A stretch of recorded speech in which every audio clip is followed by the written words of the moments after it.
The neighborhood of Briar Ridge sold itself on promises of tranquility. Gleaming sidewalks, pristine lawns trimmed like golf courses, and a glossy welcome sign that read, "A community of class and care." But beneath that polished surface, Briar Ridge had something else, an HOA with a God complex and a hunger for control. When my sister, Layla, moved in, she was just 18 and visibly pregnant. She didn't have much, only what could fit in the back of a borrowed SUV. She wore a baggy hoodie that failed to hide her rounded belly, and her eyes, still too young, held a mix of fear and fragile hope. She was running from something, though she never gave me the full story. Just said, "I need peace. I need a place to breathe."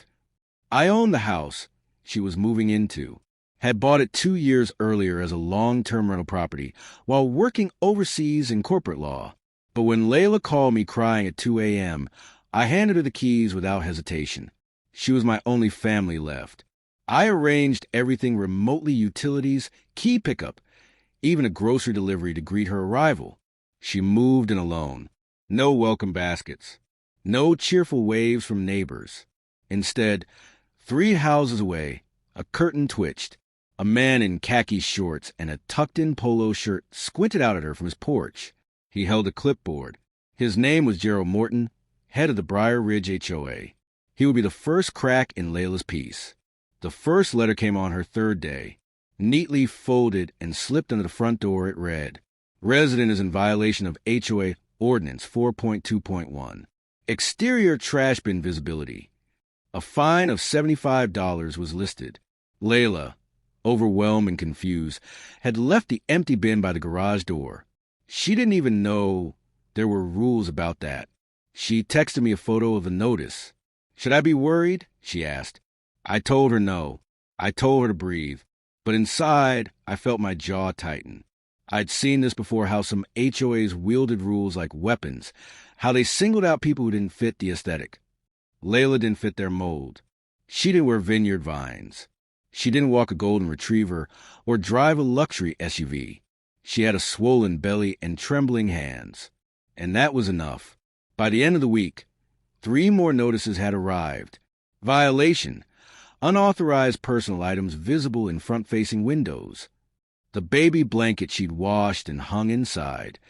Violation: unapproved parking in driveway overnight. She'd parked my old Honda there. Where else was it supposed to go? Violation: unkempt landscaping. She'd been there for 6 days. The grass hadn't even grown yet. Layla started to unravel. She began leaving her blinds closed all day. She whispered when she spoke on the phone.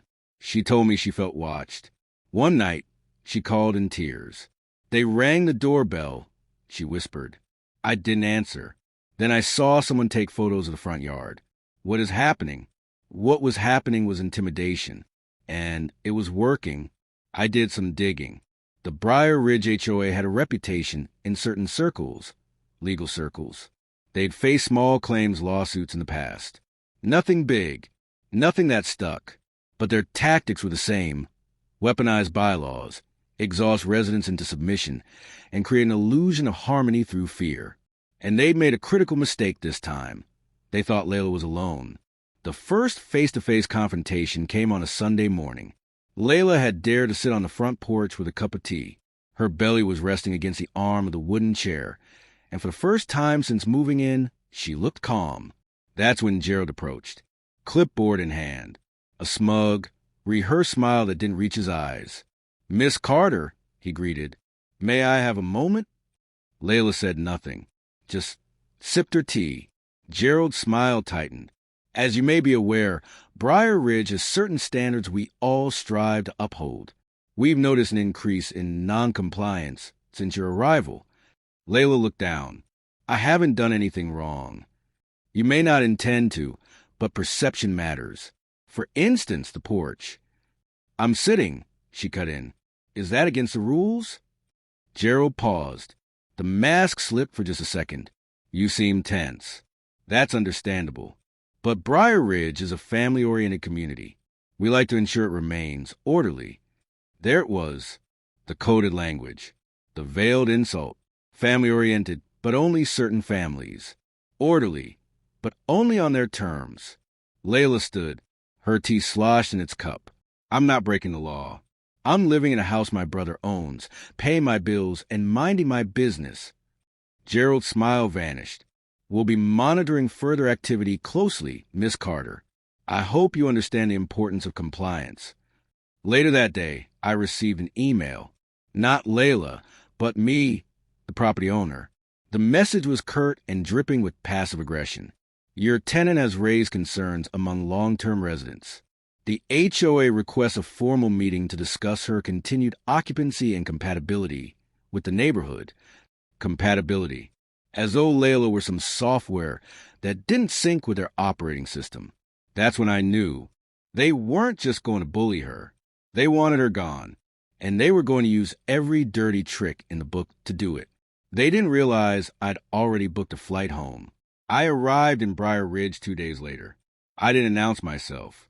Didn't march into their office or fire off legal threats. Not yet. Instead, I knocked on Layla's door. She opened it, eyes wide with surprise and relief. She looked smaller than I remembered, more fragile. But when she hugged me, I felt the steel that hadn't broken. I didn't want to bother you, she said quietly. You got your own life. You are my life, I replied. And they've just made the worst mistake of theirs. She blinked. What do you mean? I stepped inside, my mind already assembling the pieces, violations without merit, photos taken without consent, selective enforcement, emotional distress. I had seen this kind of case a dozen times. Only this time, it was personal. They don't know who they're messing with, I said. But they're about to find out. The HOA didn't slow down when I arrived. They escalated. Gerald Morton and his crew must have assumed I was just another absentee landlord with a paper-thin connection to the neighborhood. What they didn't know, and hadn't bothered to ask, was that I held degrees in both law and civil engineering, had clerked for a federal judge, and specialized in property law with a sub-focus on HOA abuse cases. In short, I didn't just know the rules. I had helped write the legislation that regulated them. And now, they were playing my arena. On my second morning back, I stepped outside to find a neon orange sticker slapped on the front door. Notice of non-compliance. Unauthorized structural alterations. Porch furniture not in accordance with aesthetic guidelines. Layla's wooden chair. The one she sat in to ease the pressure on her swollen feet. Apparently, it offended their visual harmony. Structural alterations? I muttered, peeling the sticker off carefully. It's a chair, not a sunroom. Inside, Layla was already panicking. She held a new letter. This one threatening administrative escalation and suggesting that further violations might result in fines significant enough to trigger eviction proceedings. She looked at me with wide, frightened eyes. Can they do that? I read the letter slowly. No, they're bluffing, and they just put it in writing. That afternoon, I took a walk through the neighborhood. The houses, while uniformly pretty, wore an eerie sameness.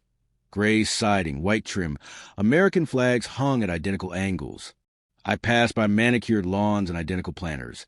But I also saw something else. Selective enforcement.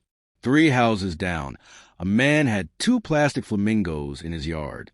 No citation. Across the street, an old basketball hoop sat tilted near a garage. No sticker. A few blocks away, a vintage truck with visible rust spots sat overnight in a driveway, and yet they targeted Layla for a blanket drying the window and a rocking chair. That wasn't community management. That was prejudice masked in policy. I began documenting everything. Photos, dates, times, even audio recordings of Layla reading aloud the notices she received. Each letter was increasingly threatening, more aggressive in tone. The language teetered between bureaucratic and sinister. On the 4th day, they hit a new low. A certified letter arrived, claiming that Layla's pregnancy was a source of community discomfort and warning that unapproved tenants with dependent needs may constitute a zoning issue under family occupancy clauses. I nearly dropped the envelope. They were targeting her pregnancy, using it as leverage. That wasn't just unethical. It was potentially illegal under the Fair Housing Act. They're trying to scare you into leaving, I told her. But what they don't realize is every word they write digs their hole deeper. 2 days later, Gerald came knocking again. This time I answered. He blinked in surprise, his clipboard still clutched like a sword. "You must be the property owner." "I am," I said calmly. "And you must be the HOA president who thinks harassment is governance." He chuckled awkwardly. "We've simply had a string of complaints. We have to maintain standards." "Funny," I said, folding my arms, "because those standards don't seem to apply to your other residents. Want to explain why Unit 14B has an unregistered trailer in their driveway for the last 4 weeks? Or why the community rules on porch furniture weren't enforced on Mrs. Davison's red swing bench?" Gerald's eyes flickered. "We assess each case individually." "No," I interrupted, stepping closer. "You assess each case selectively. That's called discrimination, and it's going to cost you." He straightened his posture, trying to regain footing. "There's no need to be hostile. If your tenant finds our standards incompatible, she may wish to relocate." "She's not relocating," I said, my voice ice. "You are, from your throne. When I'm done with you, this whole HOA board will need legal representation." That night, I began building the case in earnest. I went through Briar Ridge's HOA bylaws line by line, found at least 19 inconsistencies in their enforcement records, half of which directly contradicted the language in their own documents. I interviewed other residents, quietly. Several, though hesitant at first, confessed to being fined or pressured for infractions they never understood. One elderly couple had been fined for improper wreath display during the holidays and were too afraid to protest. Another woman told me her biracial grandson was reported for loitering while playing in their driveway. Briar Ridge's HOA wasn't just petty. It was rotten to the core. Layla, meanwhile, grew more withdrawn. Her health was suffering. She barely slept. She flinched at every footstep outside. I caught her crying in the kitchen after finding a dead flower pot knocked over near her door. "I just want to be left alone," she whispered. "Why are they doing this?" "Because they think you won't fight back," I told her. "But I will. And I won't stop until they feel everything they've made you feel tenfold." Then came the surveillance. A neighbor, an older man with thick glasses and a permanent scowl, set up a camera facing our front yard. When I confronted him, he claimed it was for home security, but the lens was angled directly at our windows. I logged it, photographed it, added it to the growing file. Gerald sent another letter the next morning, citing multiple reports of hostile conduct by the property owner and demanding a disciplinary meeting.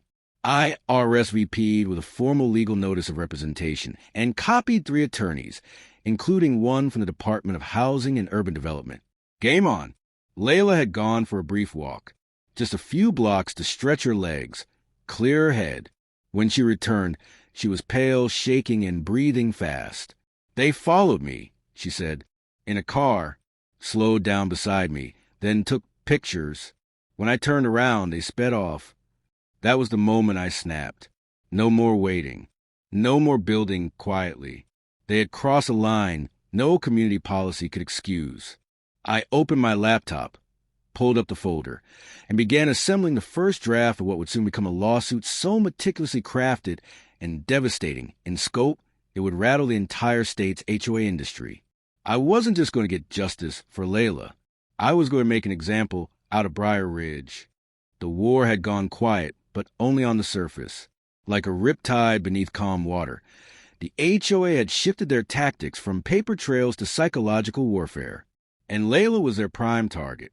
They didn't want her to leave with a fight. They wanted her to crawl away quietly. Broken, humiliated, defeated, and it nearly worked. It started with whispers.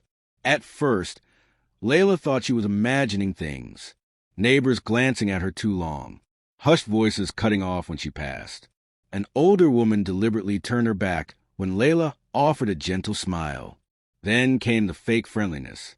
"Hi, sweetie," said a woman walking her poodle one afternoon. "I heard you were expecting. That's just lovely. I only hope your situation is, stable, for the baby's sake." Layla managed a smile. "Thank you, I'm doing okay." The woman tilted her head. Well, if you ever need a ride to one of those clinics, there's one on Jefferson Street that won't ask too many questions. Just saying. The smile fell from Layla's face. Excuse me? But the woman had already walked away, leash pulled taut, her poodle trotting behind her like a pampered executioner. By the end of the week, Layla was crying herself to sleep. I'd catch her staring out the window, one hand resting gently on her belly, the other fidgeting with the drawstring of her sweatshirt. She'd been so strong, braver than anyone gave her credit for, but even stone cracks under enough pressure. I don't belong here, she whispered one night. I don't even know who I am anymore. You're my sister, I told her, brushing a tear off her cheek. You're strong, and you're about to be a mother. That's more than any of them could handle. I'm tired of fighting, she said. I didn't sign up for this war. I did, I said firmly, and we're not losing. But truthfully, even I was shaken. HOA harassment was one thing. This was social isolation. An organized Cold War against an 18-year-old girl whose only crime was being young, pregnant, and vulnerable. Every step I took now had to matter. Every motion I filed, every call I made, it all needed to count. So I doubled down. I contacted HUD and submitted a formal complaint for housing discrimination based on familial status and pregnancy, violations of the Fair Housing Act. I sent a packet of evidence. Letters, videos, photos, and Layla's emotional written statement. Then I filed complaints with the state's Department of Consumer Affairs, which oversees HOA behavior under residential statutes. That same week, I submitted a demand letter to Briar Ridge's board, citing over 24 violations and informing them that we intended to pursue damages for mental anguish, harassment, and discrimination. The HOA responded by holding an emergency meeting. They didn't invite us, but I showed up anyway. It was held in a sterile clubhouse room, decked in cheap folding chairs and passive-aggressive posters about lawn maintenance. Gerald Morton stood at the front, flanked by 3 board members who looked like they hadn't smiled since the Cold War. Mr. Kingsley, Gerald said when he saw me enter, "This meeting is private." "No," I said, pulling out my phone. "This meeting concerns my family. And under the HOA's own bylaws, any discussion that may affect dues-paying members must remain open unless specifically stated otherwise." He blinked, caught off guard. I stepped forward and added, "Also, you're being recorded." I placed my phone on the nearest table. It beeped softly. Recording initiated. One of the board members whispered, "Gerald, he's right." Gerald's nostrils flared, but he said nothing. So I sat, quietly, calmly, waiting. They tried to proceed like normal, agenda items about pest control and holiday decorations. But their rhythm was broken, their confidence chipped. Every word now a possible exhibit in a lawsuit. Then a woman in the back stood up. "I've lived here 15 years, she said. "And I'm ashamed of how this community's acting. That girl, Layla, she's done nothing wrong. She's kind. She smiled at me every morning, even when I didn't smile back." Gerald cleared his throat. "This isn't the time." "Yes, it is," the woman snapped. "This board let rumors turn into policy. You all went after her like she was trash. And now you're trying to bury it under procedure? No. Enough." Silence. Even I was stunned. The tide was turning. Cracks in facade. This wasn't just about Layla anymore. It was about residents who had been silenced, fined, humiliated, all under the illusion of order. I stood, grabbed my phone, and nodded to the woman. "Thank you." The next day, they retaliated in the most disgusting way yet. Layla woke to find our lawn covered in trash. Plastic diapers, cigarette butts, crushed beer cans, and one-use pregnancy test, clearly placed for maximum psychological damage. She collapsed to her knees, just sobbing. I ran outside, heart racing, grabbing gloves and garbage bags, trying to shield her from the stares of early joggers. "This is what they do," I said through clenched teeth. "They think if they humiliate us enough, we'll go away." But this time, Layla didn't fold. Later that day, she came into my office, face pale but eyes hard. "I want to go to the next board meeting," she said. "You sure?" I asked. She nodded. "They think I'm weak. I want them to see I'm not." So we prepared. Layla practiced a short statement. Just a few minutes, from the heart. I reviewed the legal language, ensured everything she said was protected and backed by documentation. When the next meeting came, we walked in together. The room fell silent. Layla stood in front of them, one hand on her belly, the other gripping her note cards. "My name is Layla Kingsley," she said. "I'm 18 years old. I didn't choose to be pregnant, but I did choose to keep my child. And I chose to stay here because this is supposed to be my brother's home. My home." Her voice cracked slightly, but she steadied herself. "I've been called names, followed, harassed, treated like I'm diseased. But I'm not going anywhere, because people like you don't get to decide who belongs in a neighborhood. The law does." She held up the final letter they sent, the one citing her as a zoning issue. "This is illegal, and you'll be hearing from our lawyers."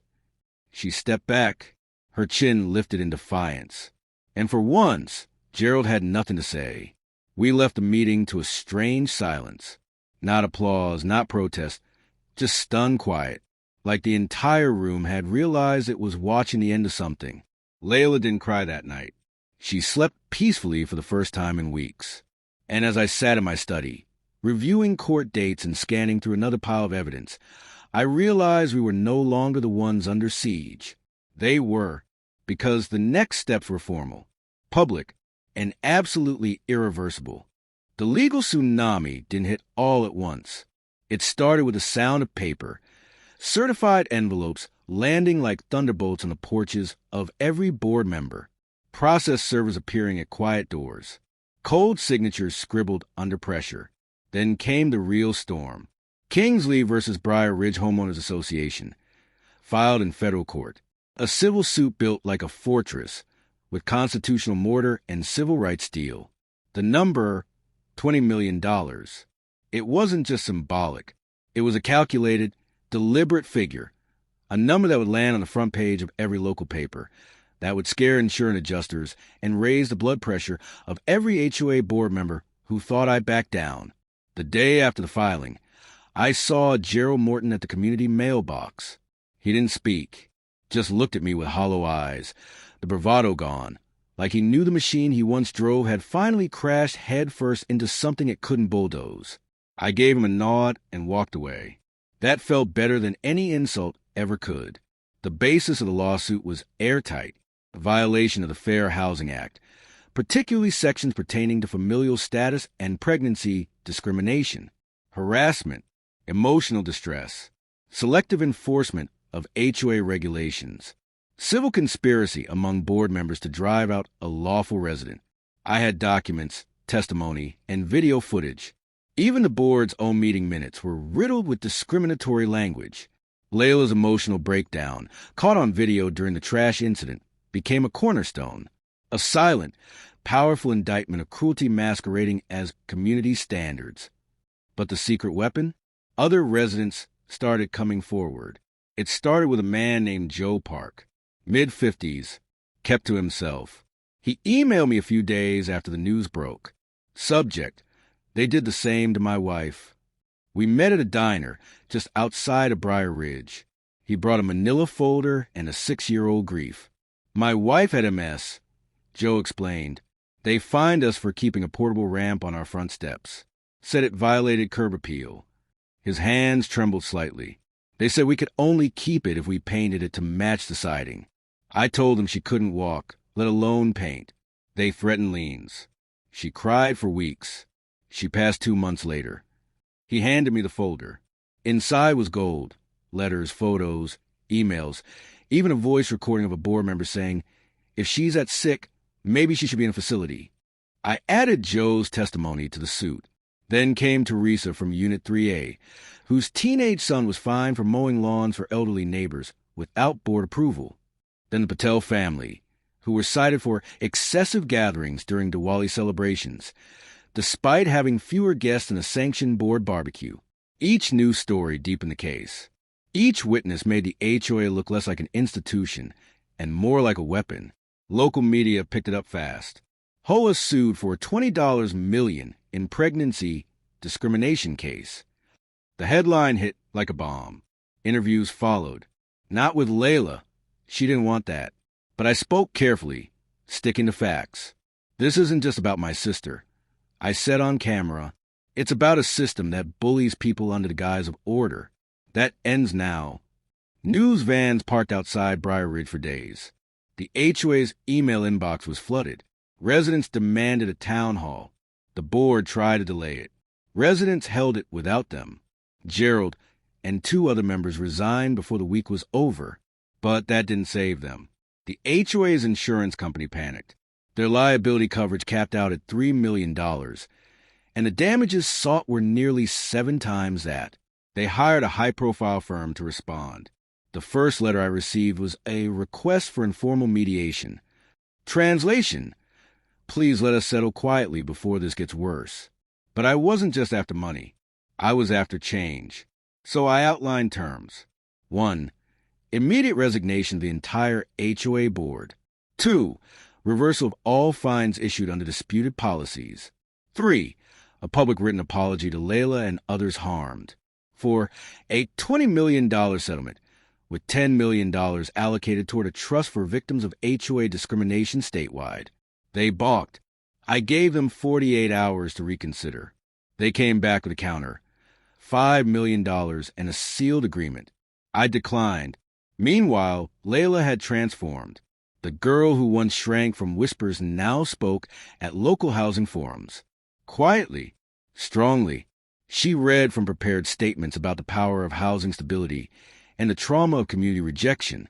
She didn't want fame. She wanted impact. I just want people to be safe in their own homes, she told one audience. That's all. That quote was reprinted in 3 newspapers. Then, during discovery, we struck gold. Emails between board members, archived but not encrypted. Gerald writing, she's a risk.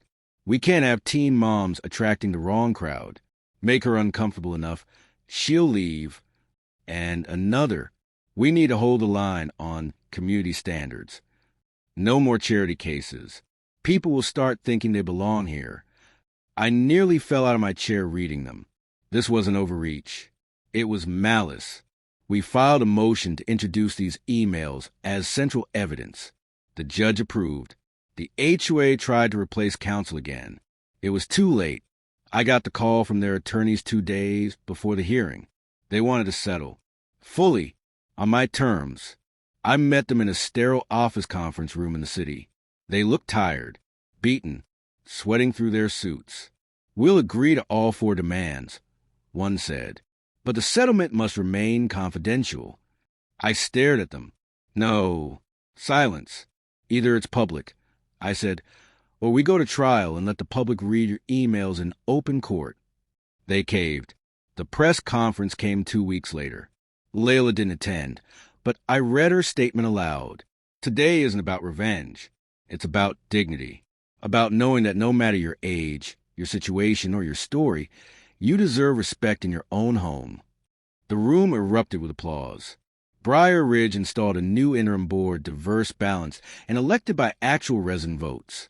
The first thing they did was repeal the discriminatory policies and institute mandatory inclusivity training for all future board members. I received hundreds of emails from people in other communities thanking us. Some sent stories. Others sent tears. One woman wrote, "Your sister made me believe I could fight back too." Layla gave birth to a beautiful baby girl that spring. She named her Grace. And when they came home from the hospital, the neighbors, real neighbors, lined the street with signs that said, "Welcome home, Grace." Time passed, but the scars stayed. Not all of them were visible. Some lived deep in memory. Soft echoes of slammed doors, cold stares, and whispered judgments. But others, they became battle-worn badges of transformation, proof that something rotten had been challenged and defeated. 6 months after the settlement, Briar Ridge didn't look the same. The fear had faded. So had the silence. People waved more. They spoke louder. They showed up to meetings not out of obligation, but because their voices finally mattered. And at the heart of it all was Layla. She walked slower now, not out of fatigue, but grace. Motherhood suited her in the quiet way it does for the strong. Grace nestled against her shoulder in a soft blanket, eyes wide and curious, always watching. She had a giggle that melted strangers and a seriousness far too old for someone her size. This neighborhood used to be a fortress, Layla told me one morning as we sat on the porch. Now it feels like home. That struck me, because she wasn't just referring to a place. She was talking about belonging. The new HOA board kept their promises. They launched an initiative called Porches Open, monthly gatherings that encouraged neighbors to host informal events, share stories, and rebuild trust. The fines dropped. The citations became fair. The threats? Gone. One of the new board members was Joe Park.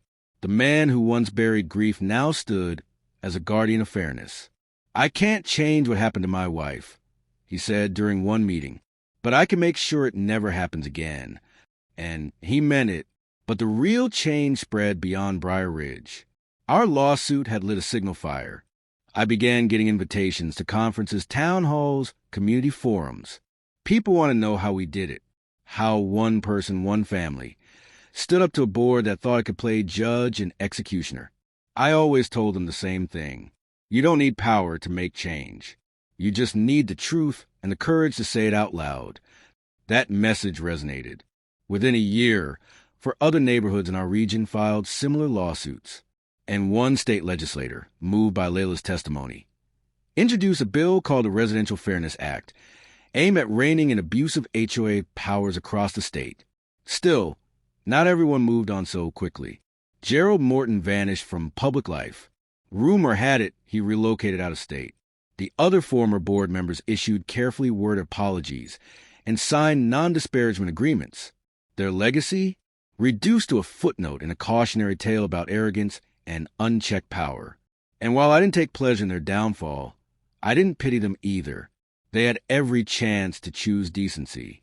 They just didn't. As for the settlement, we did what we said we would.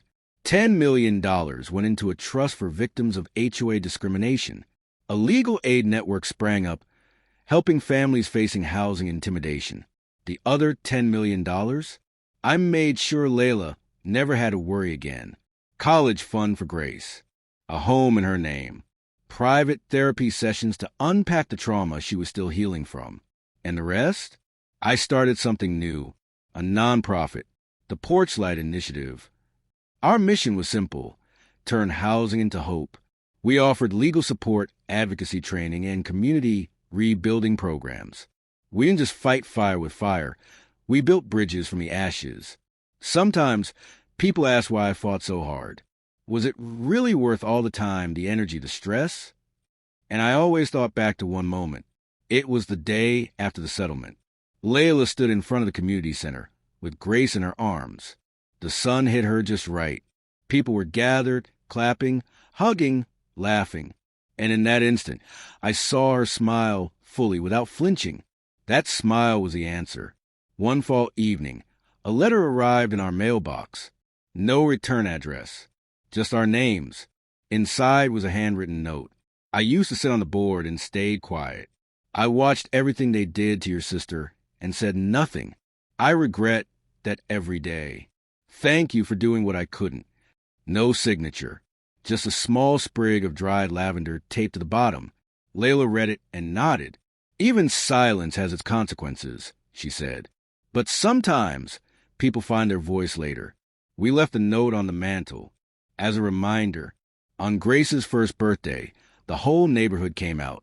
People brought gifts, homemade food, stories. Someone even painted a mural on the community playground wall, an open porch under the stars, with children playing and families gathered. Underneath, in elegant script, every voice matters. Every family belongs. Layla cried when she saw it. So did I. Not all fights begin with fists. Some begin with a knock on the door, a citation, a cold glance, a rule book weaponized to divide and dominate. But what matters is how you answer that fight. With truth, with courage, with a fire that says, you don't get to silence me. Not here. Not now. We never set out to make history. We just wanted to live in peace.